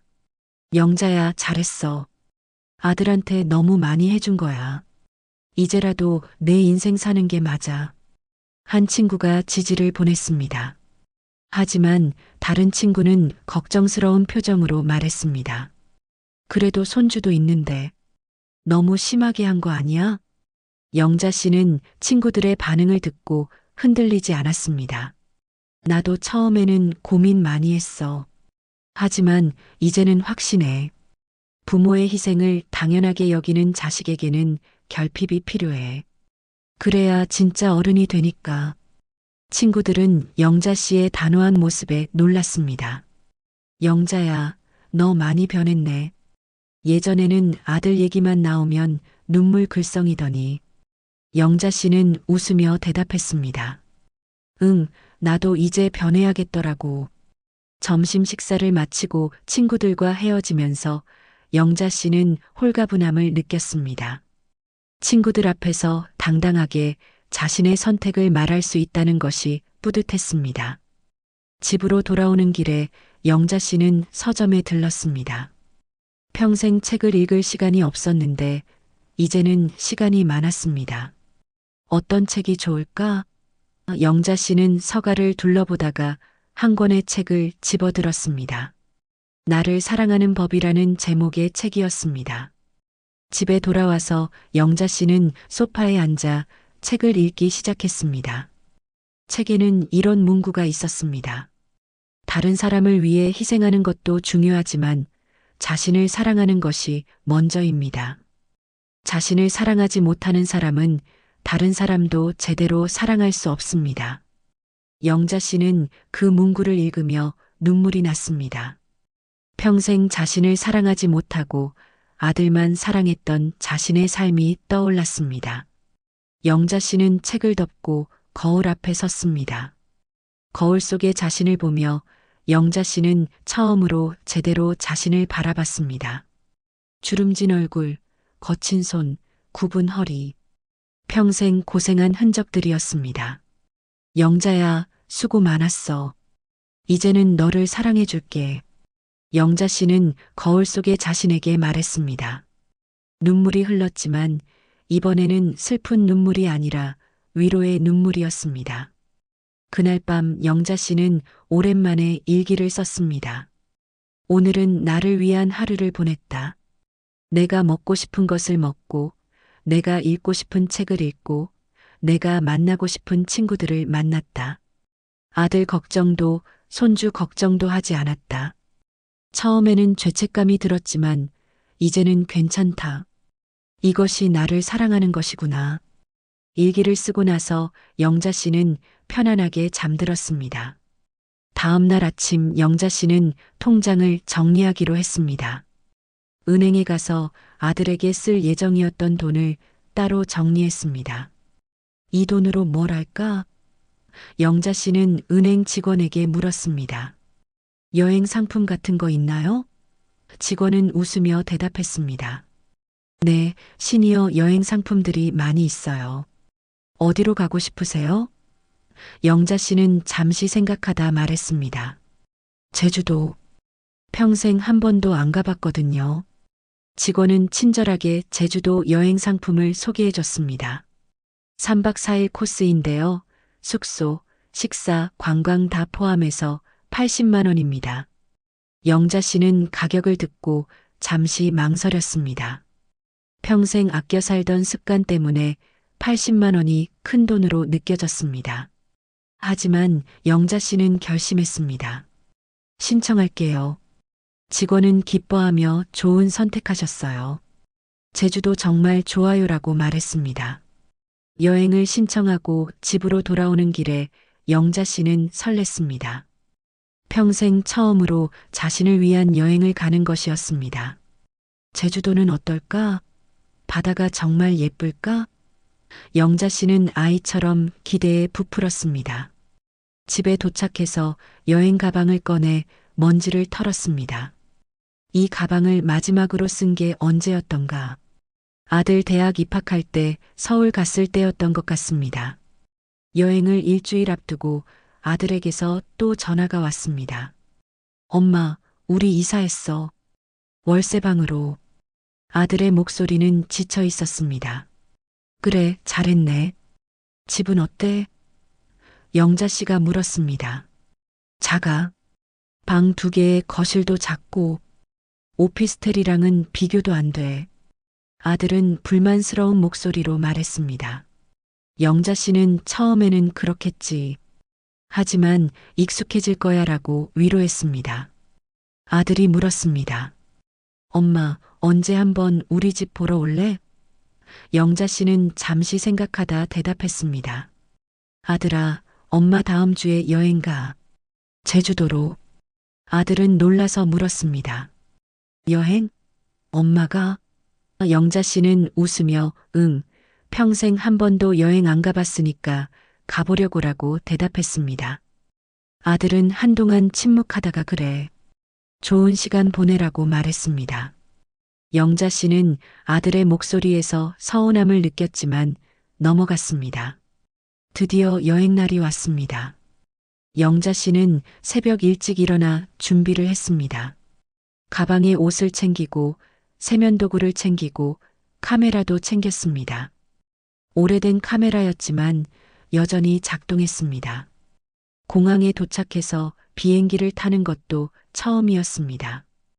영자 씨는 긴장하면서도 설렜습니다. 비행기가 이륙하자 영자 씨는 창밖을 바라봤습니다. 구름 위로 올라가는 광경이 신기했습니다. 내가 하늘을 날고 있구나. 제주도에 도착해서 영자 씨는 여행 일정을 따라갔습니다. 성산 일출봉, 우도, 섭지코지, 한라산. 모든 것이 새롭고 아름다웠습니다.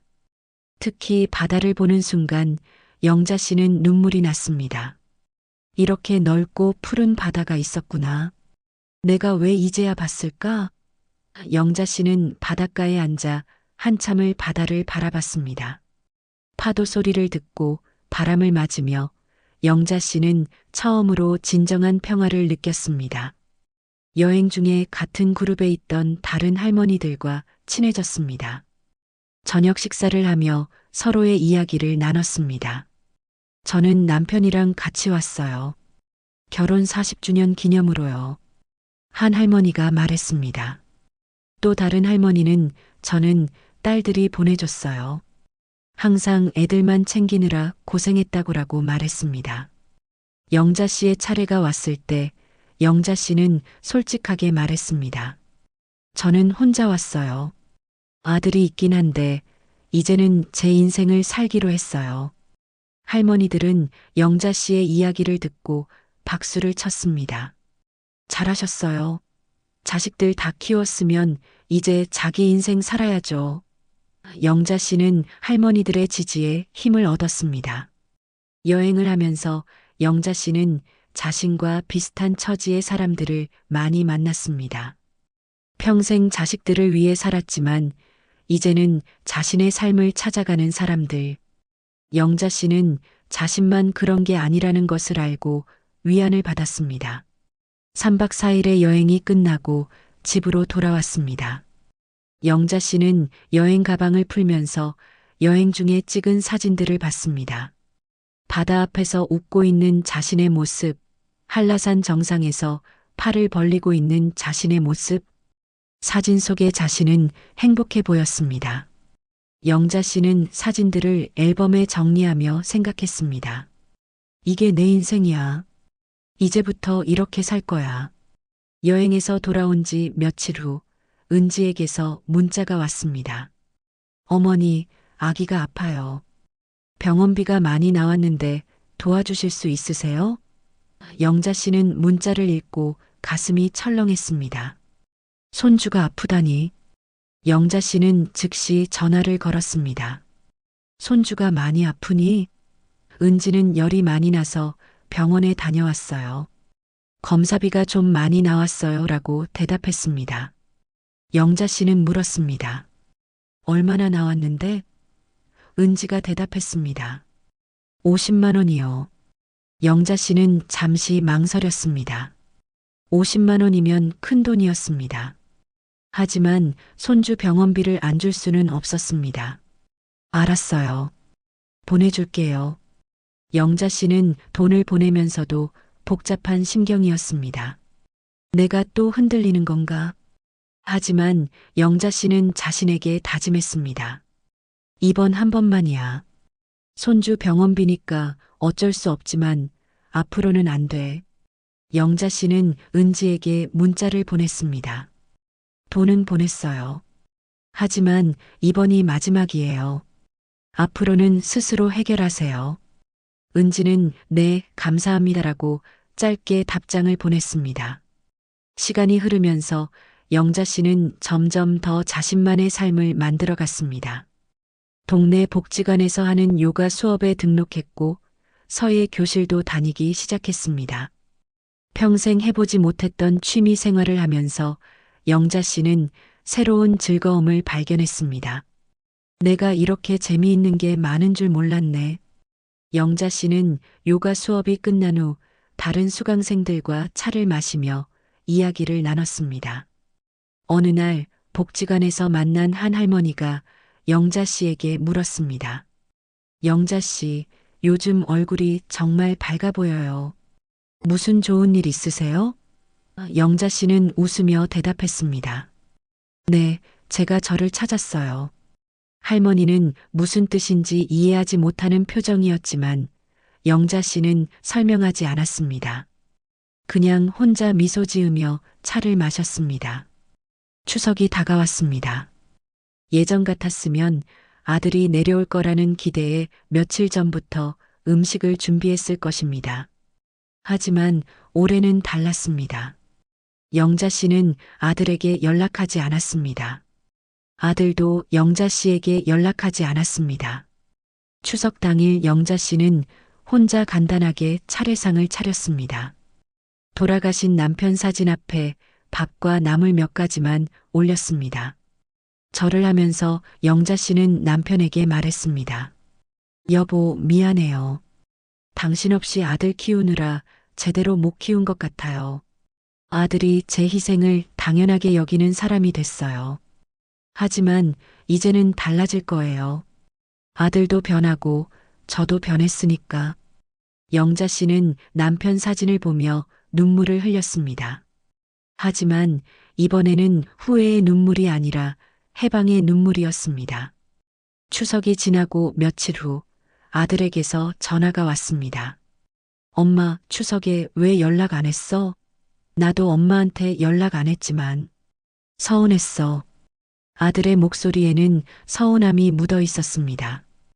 영자 씨는 담담하게 대답했습니다. 아들아, 이제 우리 각자의 삶을 살자. 내가 명절 때 엄마 생각나면 연락해. 하지만 의무감으로 할 필요는 없어. 아들은 한동안 침묵하다가 물었습니다. 엄마, 우리 정말 이렇게 남처럼 지내야 해? 영자 씨는 웃으며 대답했습니다. 남처럼이 아니야. 우리는 부모 자식이야. 하지만 서로의 삶을 존중하는 거지. 내가 내 인생을 살고 나는 내 인생을 사는 거야. 그게 건강한 관계야. 아들은 알았어, 엄마. 사랑해라고 말했습니다. 영자 씨도 나도 사랑한다. 아들아라고 대답했습니다. 전화를 끊고 나서 영자 씨는 창밖을 바라봤습니다. 가을 하늘이 맑았습니다. 영자 씨는 생각했습니다. 이제 진짜 자유로워졌구나. 아들에게서도, 며느리에게서도, 손주에게서도 나는 이제 나야. 영자 씨는 달력을 보며 다음 여행 계획을 세우기 시작했습니다. 이번에는 설악산으로 가볼까? 아니면 경주로 가볼까? 저녁이 되어 영자 씨는 소파에 앉아 차를 마시며 텔레비전을 봤습니다. 드라마가 나오고 있었습니다. 며느리와 시어머니가 갈등하는 내용이었습니다. 영자 씨는 드라마를 보며 웃었습니다. 나만 그런 게 아니구나. 드라마 속 시어머니는 결국 며느리에게 져서 집을 나갔습니다.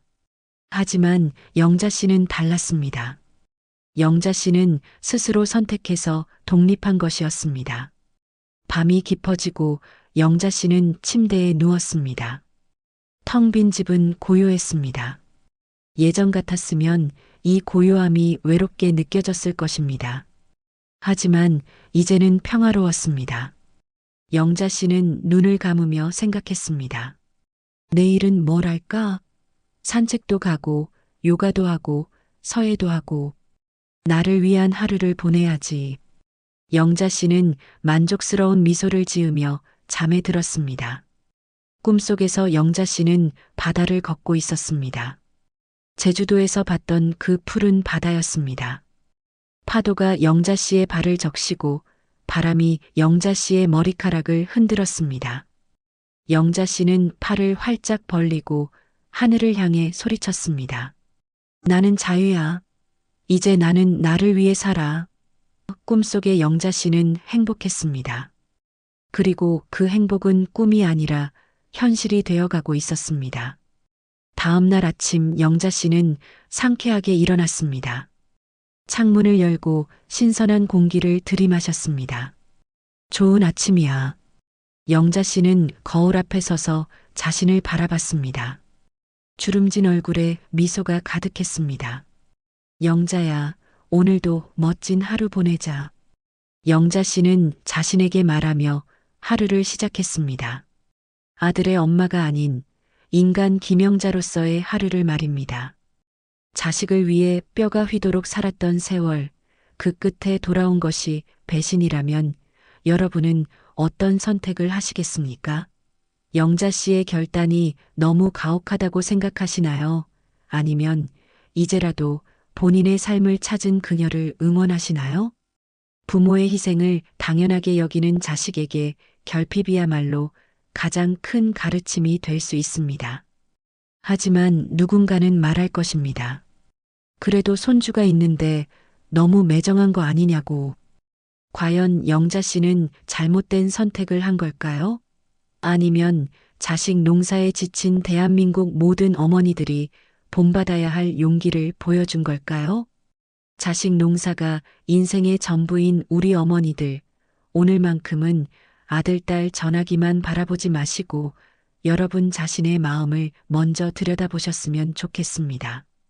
여러분이라면 이 상황에서 어떻게 하셨을지 비슷한 경험이 있다면 댓글로 지혜를 나눠주세요. 영자 씨처럼 결단을 내리신 분도 반대로 끝까지 자식을 위해 희생하신 분도 모두의 이야기가 궁금합니다. 여러분의 솔직한 생각과 용기 있는 선택을 기다립니다.